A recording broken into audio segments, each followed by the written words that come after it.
The orbital scrapyard was silent except for the faint hum of Arav Khan's magnetic boots clamping to the hull of a derelict cargo pod.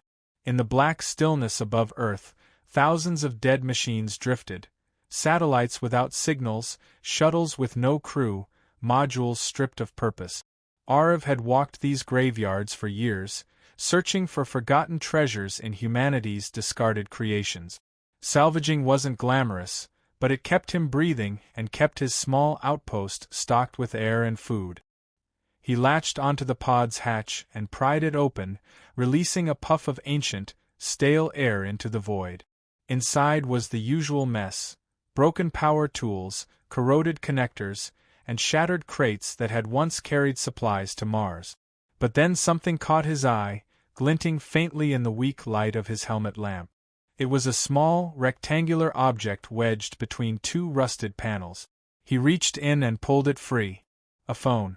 Slim, black, with the faint etching of a brand long dead. Realme one. Arav chuckled to himself. This was the kind of junk collectors on Earth sold as retro tech to rich hobbyists. But there was something odd. He turned it over in his hand and tapped the screen. It came to life instantly. The battery indicator read 87%. Impossible. No device from the early 21st century should have held a charge after more than a century adrift in space. Curiosity prickled at him. He connected the phone to his suit's data tether, expecting it to reject the interface entirely. Instead, it synced without hesitation, as if the phone had been waiting for this moment. Data flooded into his visor's HUD, but alongside the normal system boot logs was something wrong. A faint pulse signal emanated from the phone, repeating every 3 seconds. It wasn't a human distress call. It wasn't on any civilian or military frequency. Arav switched to his salvage AI, a snub-nosed sphere named Nova that hovered beside him. "What is that signal?" he asked. Nova scanned it twice. Pattern does not match known Earth-based communications. Triangular frequency drift detected. Closest match. Deep space navigation beacons, not of human origin. Arav's brows furrowed. A Realme one transmitting alien signals? That's ridiculous. Statistical probability, 0.001%, Nova replied flatly. Recommend further analysis. He tucked the phone into his suit pouch and finished scanning the pod. Everything else was scrap.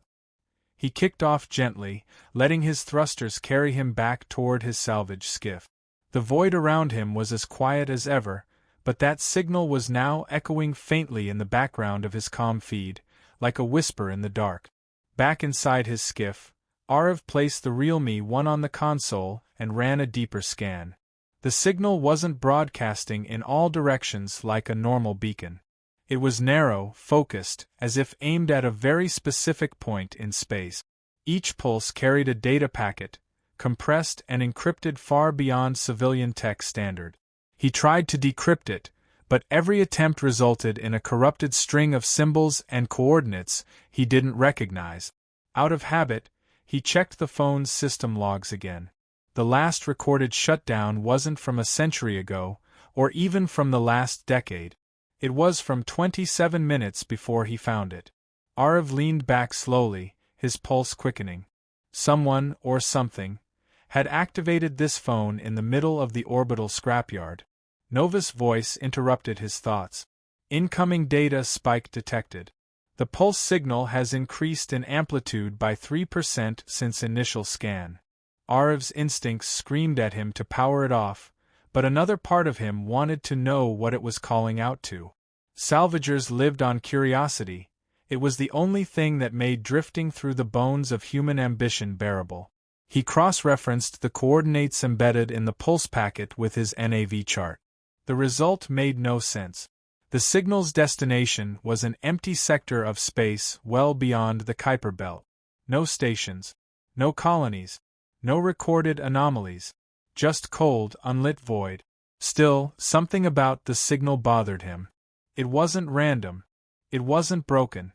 It was deliberate, each pulse a perfect match to the last, every fragment of data precise down to the nanosecond. Far away, beyond human reach, a vessel glided through darkness.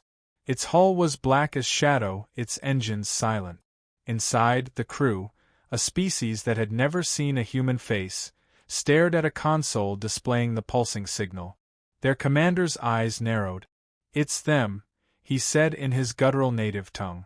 "The beacon has awakened." The others murmured in disbelief. Impossible. That technology was buried with the last of their kind. "Then either we were wrong," the commander said, "or another species has stolen it." His gaze shifted toward the star map. "Set course for the source. Full stealth. No transmissions." Back aboard his skiff, Arav ran one final scan before deciding to call it a night. The Realme 1 sat on the console like any other piece of forgotten tech, its screen dark now, but still pulsing in that strange, silent rhythm. He didn't know that across the gulf of space, something ancient and hostile was already moving toward him, drawn not by his name or his location, but by the call of a device no human should ever have possessed. As the skiff drifted among the graveyard's hulks, Arav told himself he'd investigate further in the morning. After all, it was just an old phone. Just another relic from humanity's chaotic past. He didn't yet understand that in his hands, he held the key to a war that had been sleeping for millennia, and that by finding it, he had just woken something that was never meant to be found. Arav barely slept. The beacon's pulse had lodged itself in his mind, repeating with mechanical precision. By morning cycle, he was back at the console, running fresh diagnostic. The phone resisted every standard decryption method, its firmware unlike anything in human archive. Even the bootloader carried an unfamiliar signature, 3 interlocking glyphs that no linguistic AI could identify. He bypassed Nova's safety protocols and ran a raw data extraction, stripping every byte of the signal for analysis. At first it looked like meaningless noise, but as he overlaid packet after packet, a pattern emerged, spiraling fractals nested within one another, their complexity increasing toward a central point. Hidden in the layers was a string of numbers, long enough to be coordinate. He fed them into the skiff's NAV computer. The result was absurd. The coordinates pointed not to empty space, but to a precise vector deep in interstellar void, over 30 light-years from Sol. No human probe had ever traveled there, and yet the coordinates were embedded in a century-old consumer device. Arav's pulse quickened. He leaned back, staring at the dormant phone. Why would a signal like this be inside a Realme 1? Possibility 1, Nova replied. It is a coincidence. Probability, negligible. Possibility 2, intentional embedding by a third party. Probability, 79%. Possibility 3. It's not human tech, Arav finished. Before he could dig deeper, the console emitted a sharp tone. The beacon's output had spiked again, its pulse now transmitting at 10 times the original strength. Arav hadn't touched it. Nova, what's causing the boost? Unknown. Signal gain appears to be sourcing from external input correction, from our own communications array. He froze. The skiff's long-range comm dish was relaying the beacon without his authorization. He'd left it tethered during last night's scans, and the device had hijacked the link. Somewhere far beyond human space, its call had just grown 100-fold louder. In the cold darkness between stars, the alien vessel received the amplified burst. The commander's jaw tightened. They are broadcasting openly now. Reckless. Perhaps they are not the architects after all, merely scavengers who stumbled on their relic. One of the crew hissed, "We should erase them before they spread its location." "Patience," the commander replied. "The architects never abandoned a beacon without purpose. If these creatures have found one, they may lead us to more." Back in orbit, Arav disconnected the Realme 1 from his comm array. The signal dropped to its original level, but the damage was done. He had no idea what, if anything, was listening out there, only that it was closer now than yesterday. He was about to run another deep dive analysis when the phone vibrated. He stared at it. A device over a century old shouldn't be functional enough to receive messages, let alone from an unlisted channel. Yet the screen lit up, displaying a simple line of text. Do not turn it off. They will find you anyway.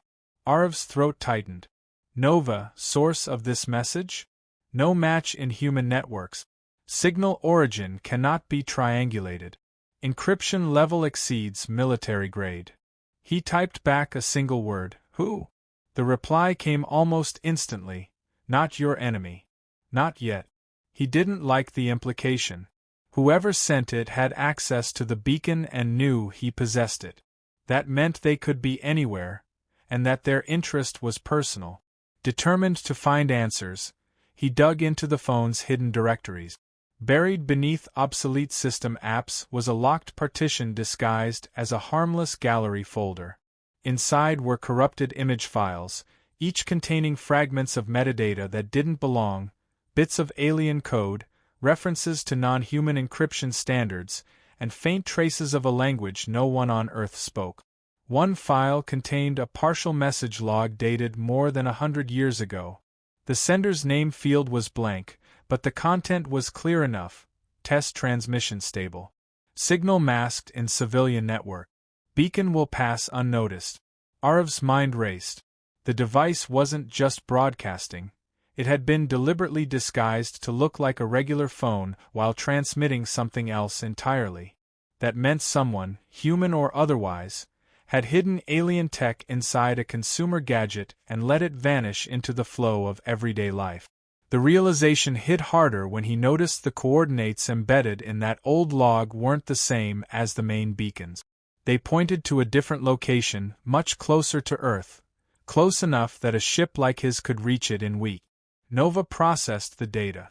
These appear to be secondary relay coordinate. Multiple beacons may exist.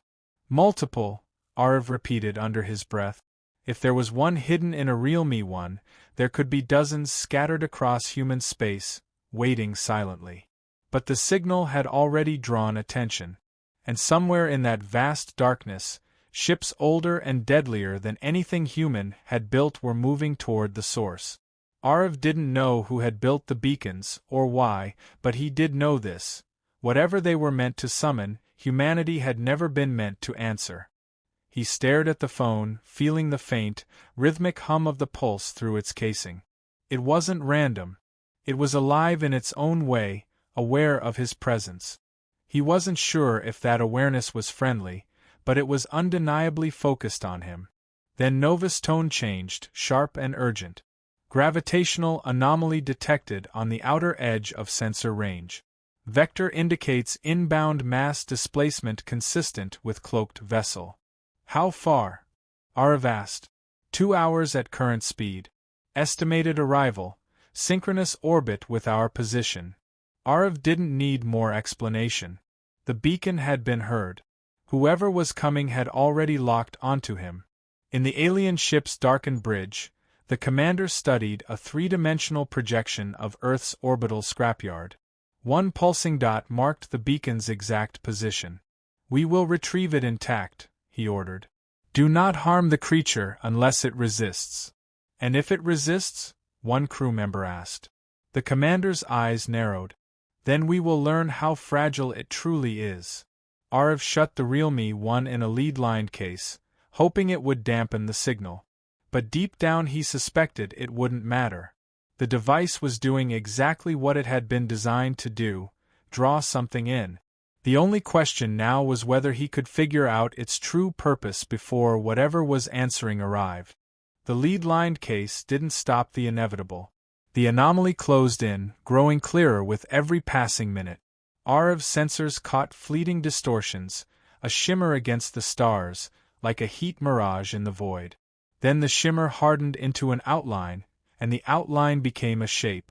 A vessel slid into view without a flare of engines or a whisper of comms, its hull a patchwork of jagged black plates that seemed to swallow light. The ship halted less than a kilometer from his skiff, silent and unmoving. No hails, no demands, just presence. Arv felt the weight of its attention even without seeing a face. Nova's voice was low, almost subdued. Vessel mass exceeds skiff by factor of 400. Weapon signatures, unknown. A narrow beam of light struck his cockpit. Data spilled across his console, alien glyphs accompanied by a crude translation. Surrender the beacon. Compliance ensures survival. Arav exhaled slowly. Open a channel. When the line clicked, the voice that came through was layered, as if several throats spoke in unison. You are in possession of restricted technology. You will transfer it immediately. He glanced at the sealed case. And if I don't? A pause. Then your death will be swift. Fear prickled along his spine, but instinct told him not to yield. Instead, he let his fingers move across the console, running passive scans on their transmission. Beneath the alien voice was a faint carrier tone, an unshielded data channel. If he could understand it, he could talk back in a way they wouldn't expect. He spoke into the channel again, deliberately slow. I don't even know what you're talking about. The voice hardened. Do not insult us. The beacon's pulse is ancient. We know its design.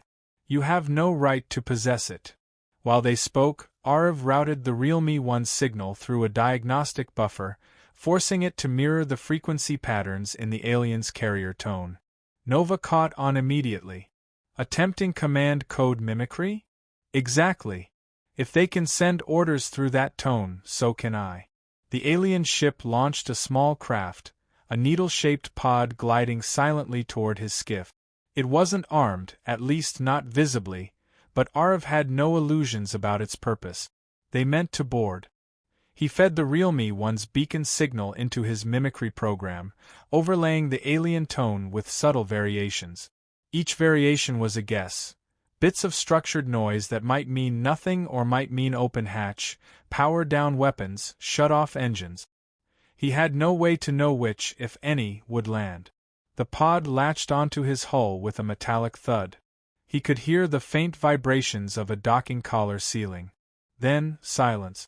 No cutting torch, no forced entry. Just stillness. Arav triggered his first mimicry pulse.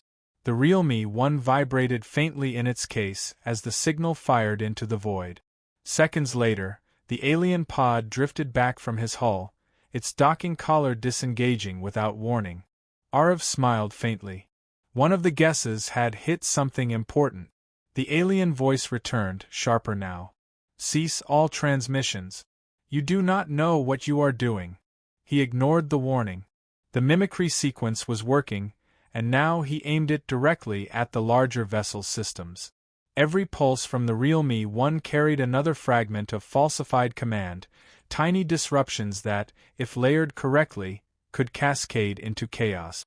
Through the viewport, faint blue lights began to flicker along the alien ship's surface. Nova reported multiple subsystem faults, navigation drift, shield fluctuations, minor power reroutes. Arav pushed harder, accelerating the pulse pattern. The alien voice broke into static, then returned, strained. You will stop or we will. The rest was lost as a deeper rumble rolled through space. From the alien ship's flank, a bank of thrusters misfired, sending it yawing off course. Another surge of blue light strobed along its hull, and one by one, its running lights winked out. They were blind. Arav switched his pulse to a broader burst, embedding one final code into the signal, a set of coordinates and a ping formatted in the same alien language, but addressed to an entirely different destination. If he was right, those coordinates belonged to whatever enemy they feared enough to hide their position from. The beacon sent the message without hesitation. Seconds later, Nova reported a massive spike in deep space comm traffic. Not from the alien ship, but from somewhere far beyond it. The alien commander's voice returned, this time without the composure of before. What have you done? Arav allowed himself a thin smile. Leveled the playing field. A sudden burst of static cut the channel entirely.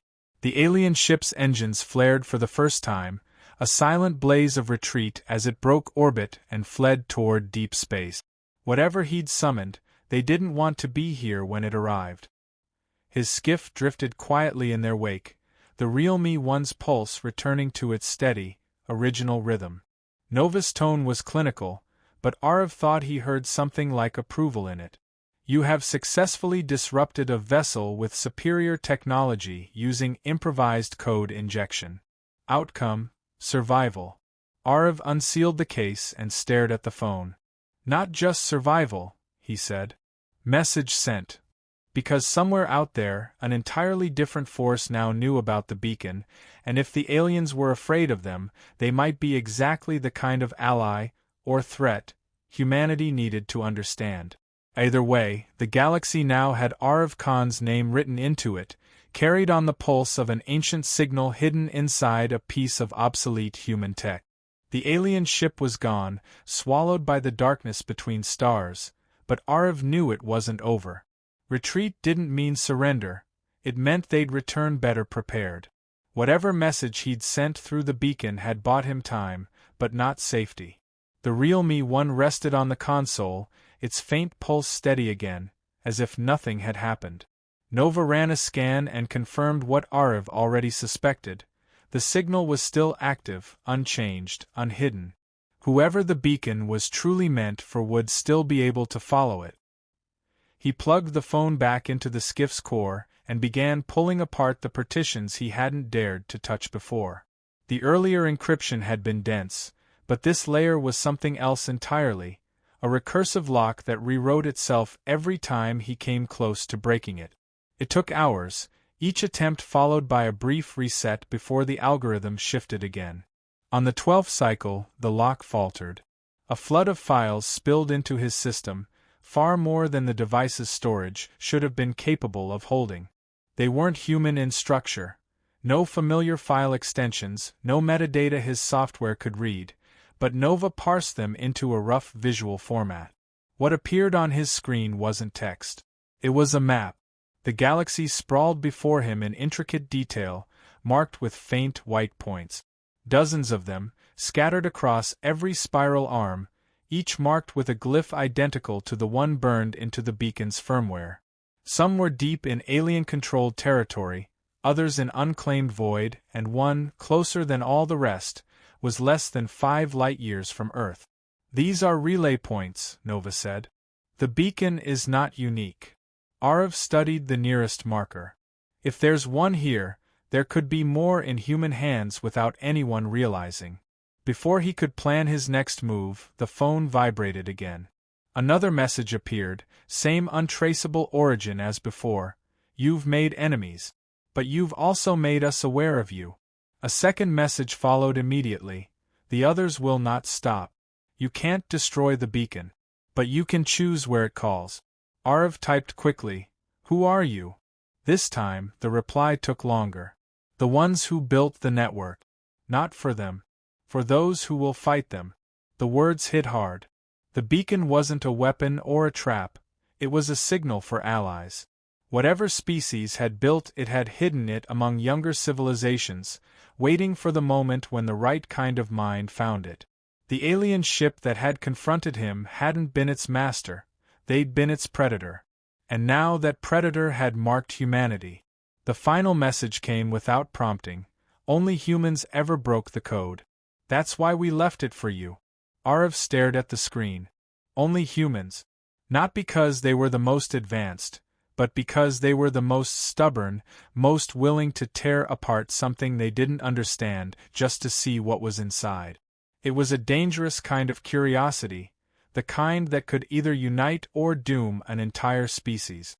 The map's other coordinates pulsed faintly, almost impatiently. Each point could be another beacon, another chance to strengthen whatever network the original builders had intended. Or each could be bait, already under the watch of hostile forces waiting for someone like him to arrive. Nova broke his concentration. Long-range sensors detect multiple mass displacements. Vector matches prior hostile signature. Estimated time to arrival, 36 hours. They didn't run far, Arav muttered. No, Nova said. But they are not alone. 3 more ships, all matching the aliens' configuration, were inbound. The odds were impossible. His skiff was barely armed, and even if he could disrupt one ship like before, the others would adapt. Staying meant capture or destruction. But leaving without acting meant humanity would be caught unprepared when the aliens reached Earth. He looked back at the map. If the network was real, then activating more beacons might bring the builders, or their allies, faster than their enemies could react.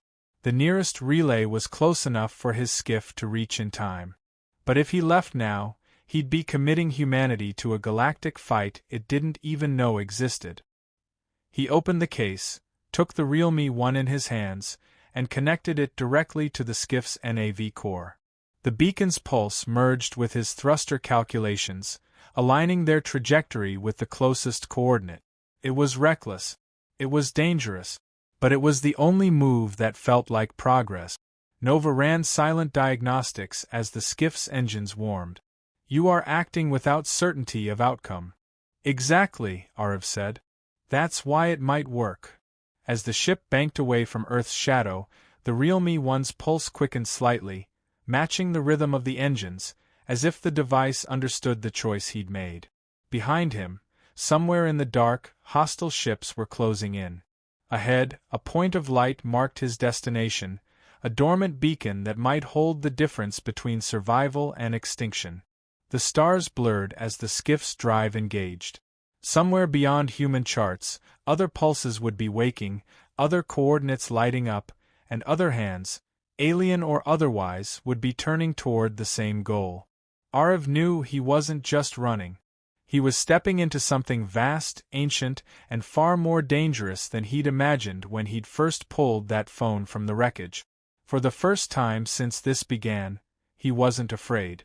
Humanity had been noticed, and now the galaxy would see what that meant. The beacon's rhythm carried through the hull, a steady heartbeat in the cold. It didn't belong to the aliens who had hunted him, or even to the builders who had hidden it.